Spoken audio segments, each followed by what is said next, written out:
Ate, pwede po ba pautang si Mama? Anong utangin ni mama mo? 300 pesos. 300 pesos? Opo.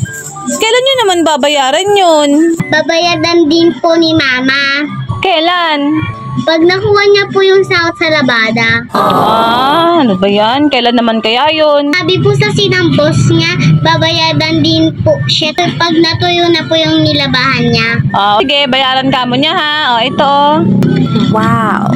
Salamat po, ate. Sige. Tipay! Bakit po?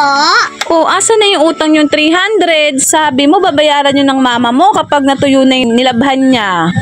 Hindi pa po nibibigyan siya ng boss niya. Hindi pa po nikutuyo yung mga nilabahan niya.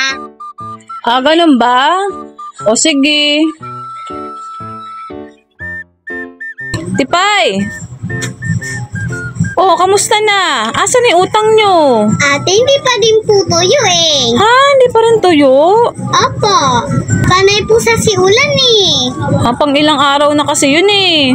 Hayaan mo na ate. Basta natuyo, babayadan ka namin. Sige.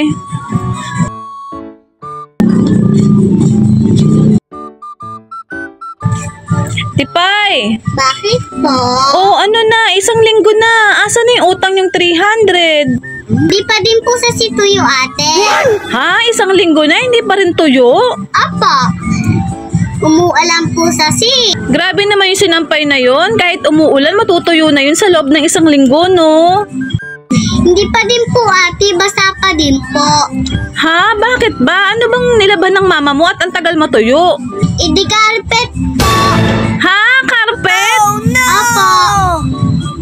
Kaya pala ang tagal matuyo. Mga 3 linggo yun bago matuyo eh. Ano ba yan? Sobrang tagal pala. Sobrang tagal mo rin ako mababayaran. Sorry po ate, makapal po sa carpet.